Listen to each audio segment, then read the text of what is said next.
Hey everybody, and welcome back to Kerbal Space Program RP-0. We are once again out here at Rosalina Station, enjoying frame rates that are less than ideal with our rather crippled lunar Uber. We just got a little cleanup work to do since we've got some room in the crates here on our Perseus vehicle, and we're going to try to get some things cleaned up and try to get some other things fixed. Let's switch to our local engineer, Laura Douglas. And just check the inventory of these crates. Yeah, there's a drill and the steel plate and some, not very much. I think this one actually has less in it. Let me just verify. Yeah, okay, good. So we'll do that one. Bring up her inventory. Oh, good. While you're here, you can transfer that and equip this. Close that inventory, and let's go see if we can't fix our tug that's attached here to the fuel tank. First thing, we might collect a strut or two while we're at it. But, this thing's not going to do us very much good if it doesn't have solar panels, like if it has to venture very far beyond the range of the station itself. It's going to chew through those batteries rather quickly. Hopefully it's got enough to last an orbit on the nighttime side, but perhaps, maybe not. For whatever reason, and please, actually, yeah, good move, good job. Alright, so, the solar panels are around in here somewhere-ish. I thought I saw them before. Maybe I am wrong? I thought they ended up clipped in here somehow. Ah, there they are. Don't know how the hell this happened, but we're just going to go ahead and relocate them to out here.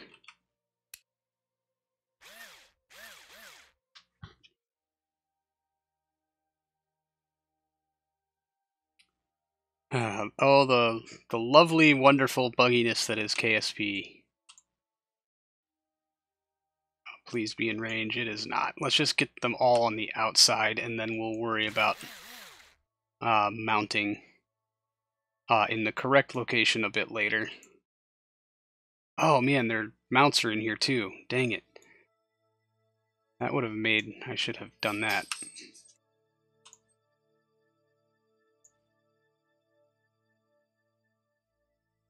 Oh, and the strut.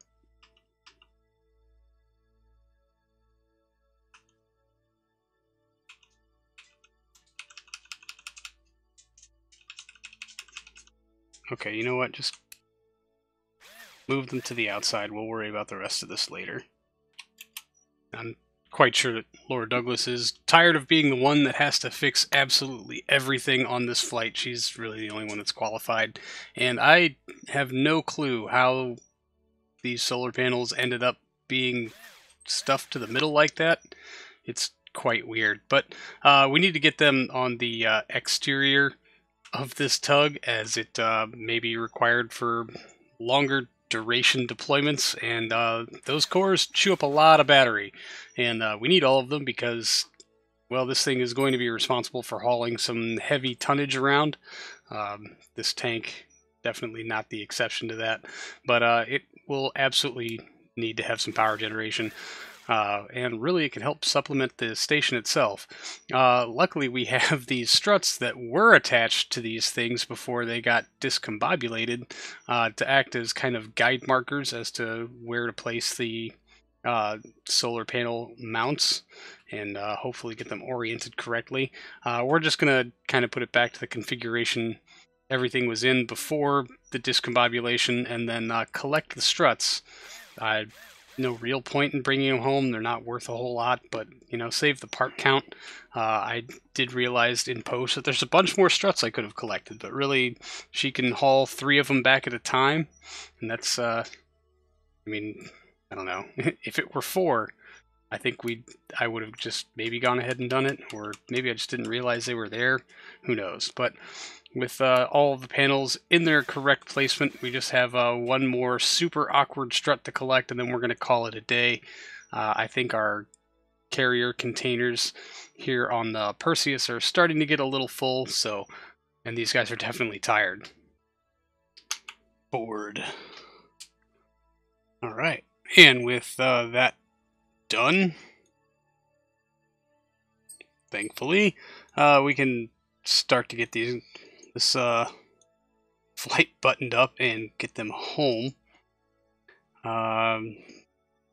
Do have this tank fully fueled. That's traditionally our get home free fuel, but I've only tested that as far as Artemis is concerned, not with Perseus, which is a much heavier spacecraft. So actually I'm going to empty this into the main tank and then top it back off from our fuel reserve. Pin that one open. Goodbye to the main tank, and out.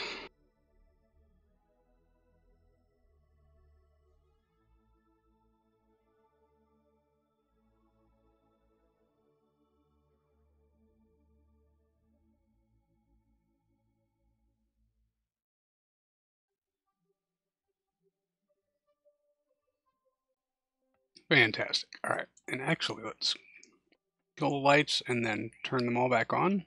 Did that work? Yes. Our lights on our resupply pod are active. All of our station lights are active. That should have the lights inside Artemis or Perseus active as well. Excellent. We'll just double check, make sure our life support supplies are open. Now these can probably be closed off because that is for later. That should be fine. That's just kind of a bump in the woods anyway. And no, not the RCS port, the docking port, please. Undock. Alright, RCS on, SAS on. Val, pull us away.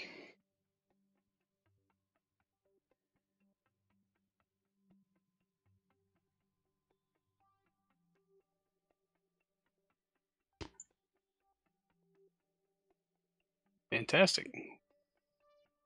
We are clear of the station. Let's go ahead and start to plot 500. Oh yeah, that bottom tank is locked still. What is that telling us before we get too far? 11:45. Let's plot this node quick, just in case we have to go back and get more fuel. Orbit is that way, isn't it? So we probably need to do this back here. Yep.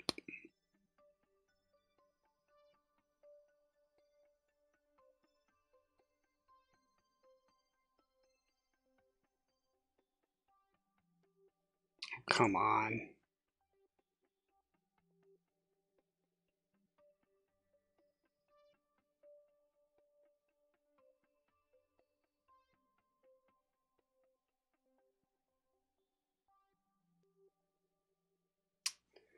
Uh, 862. We're not quite there yet, but we are pretty dang close, so...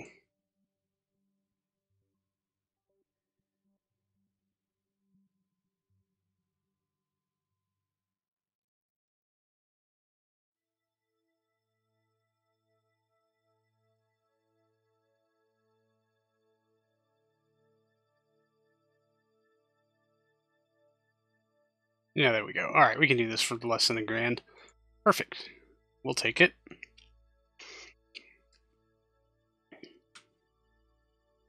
Excellent. I don't have to redock with that ridiculous thing. Good day, Tremonia. We'll get a crew back here soon and figure out what exactly the hell to do with your Uber.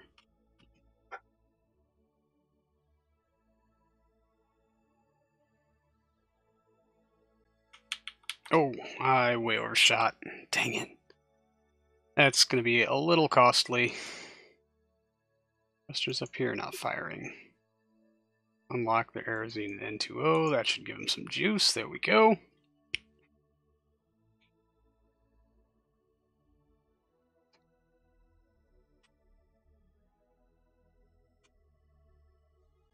just go for it. Whew. Thank goodness that surface propulsion engine lit. A little worried about it. You could just get on that node there. Oh, Val isn't talented enough to hold the node? Really? That is super, super interesting. I'm sure they're all super, super excited to be coming home, though. It's been quite a while. As far as long burn goes, this was actually not too terrible. A 1.53 thrust-to-weight ratio to start off. I think we'll be closer to 1.8 by the time we're done with this run, and that's the best TWR this craft is ever going to see under most normal circumstances. Although we did run quite past the node, it's not something that we can't touch up just by switching out here to map view and monitoring our course very closely and being prepared to kill the engine when necessary to make sure that we bring them home safe. There's engine shutdown. We're just going to tune this Earth perigee on RCS. Got about 250 meters per second left in the tanks, which is a bit more than I thought we'd have. That's fine. Oh, 56 sound good. Let's come in just a little higher, go a little gentler on the pod. 65 maybe, RCS off. It's all in Newton's hands now, as they say. Oh, well, I know, it's been a very long journey, hasn't it? We can actually go ahead and jettison this other fairing that we should have done probably before we got to the moon. We want to test this as it will be coming back from Mars or Venus. Jettison. Thank you. That will likely hit Earth. At least I really hope so we don't have to deal with it anymore. Alright, crew. Let's take a quick save and bring y'all home. Now, the sped up music will never not be creepy, but I'm sure the crew is absolutely elated as they wave goodbye to the moon after a very long deployment and watch the Earth grow slowly bigger over the next couple of days on their very much fast-forwarded ride home. Lots of cigars waiting for them, I can only assume. Alright, we are 1 hour from our deorbit. We can get rid of this node, actually, and turn the RCS back on. Get ourselves angled to retrograde. Nope, other way. My bad. Oh, this thing turns on a dime now. Yeah, there's just nothing left in it.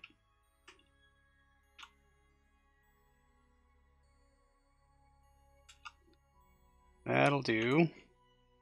And we're going to go ahead and top up our fuel stores. There's some in here.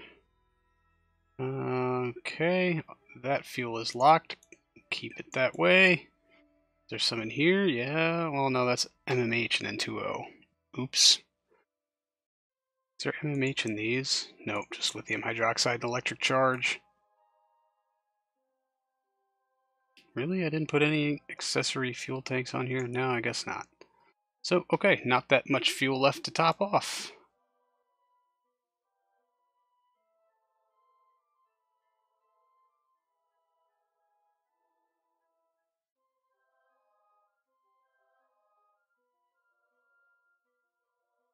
Alright, take a quick save, and let's really hope that this works. We're going to get in a little closer, and we're going to fire our engine one last time. No, we probably shouldn't. We should just ditch it and come in full bore. I agree, that's what we should do.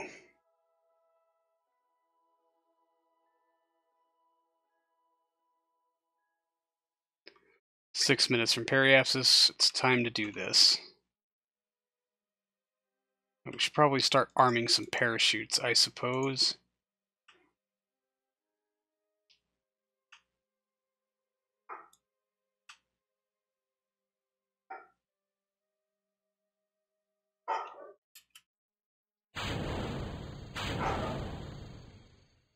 Stage it off.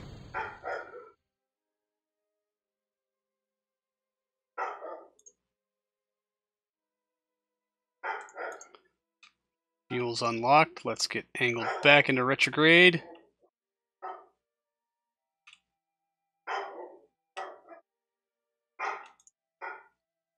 Arm parachute. Arm parachute. We'll do this a bunch of times.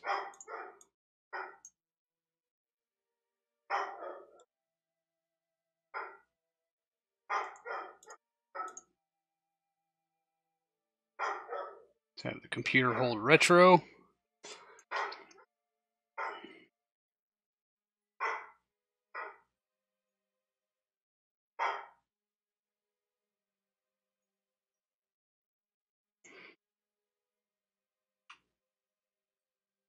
Come on, I know we have roll control.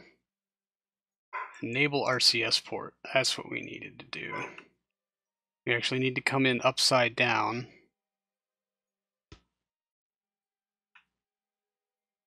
For our descent mode to work. Ironically, but there's so much mass on the opposite side of our actual capsule that makes that kind of thing necessary.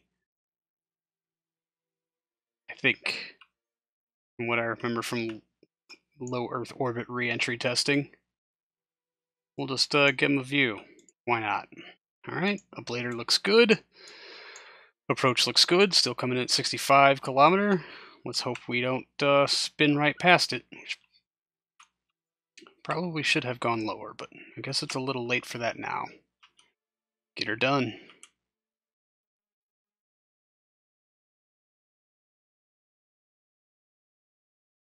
Alright, we are atmospheric.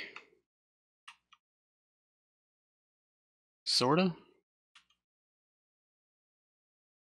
See how much of that path we can burn off. At least it's daytime. And we're definitely looking at a water landing, possibly at night, depending on how skippy this re-entry gets.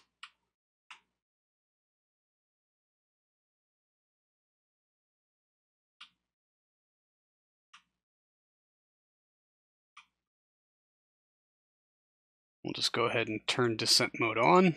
See what happens here.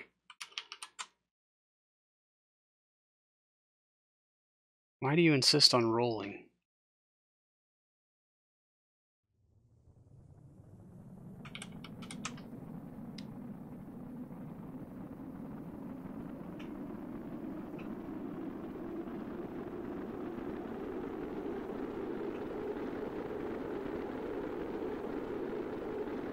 Oh no, it is actually acting in the opposite way. It is pitching us down. That was unforeseen. There goes service module. Oh wow. Look at that.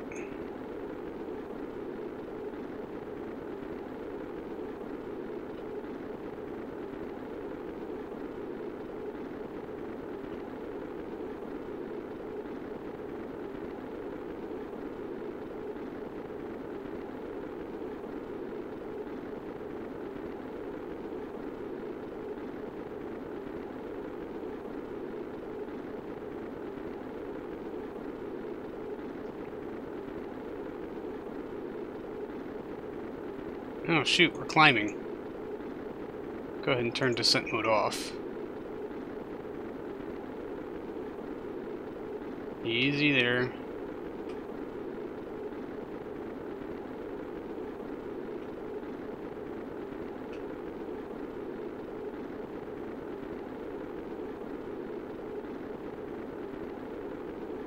Come on, you can do it. Just shed another kilometer.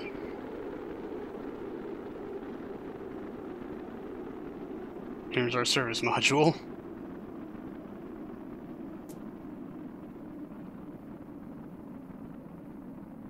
How much of this heat shield we got left? Like 3/4. We're in good shape.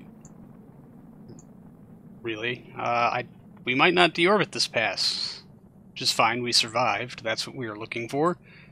Any interplanetary returns might have to do a 2-pass re-entry, but also not a big deal.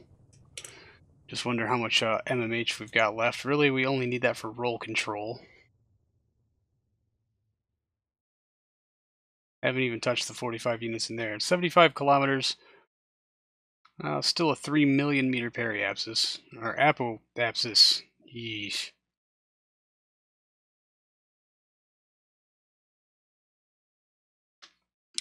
Well, let's just see what happens here.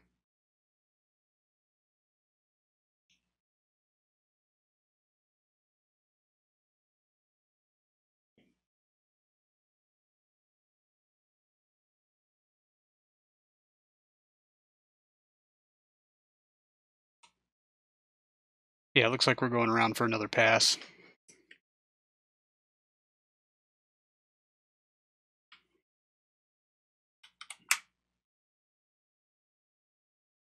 So we will get our backup panels out.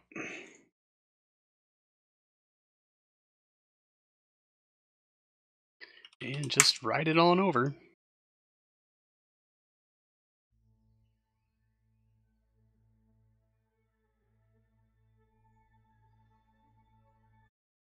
There's Atmo. Retract. Retract. Not a bad loop. Door facing down. Descent mode on.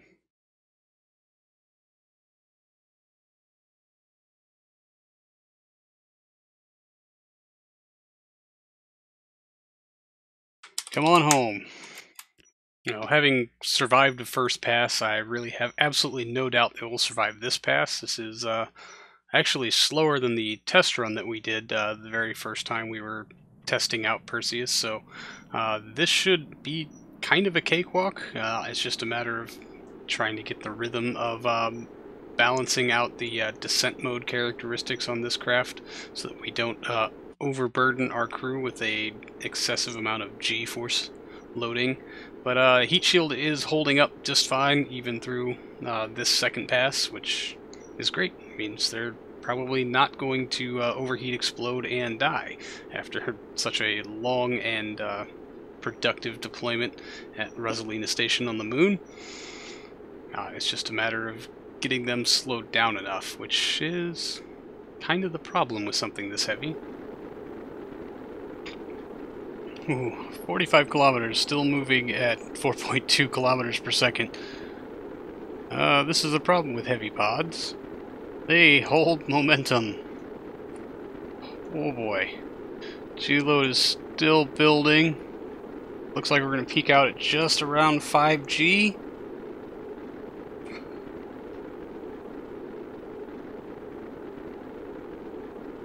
And there's 5G. And now it's going to start to taper a little bit, thankfully. Yeah, a little over 5G. Not terrible. Jeb has seen worse. Val has certainly seen worse.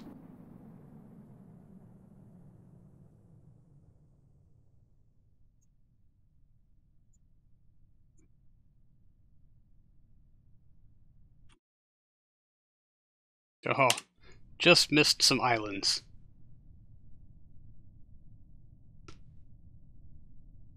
Well, I think they've all earned a tropical vacation at this point.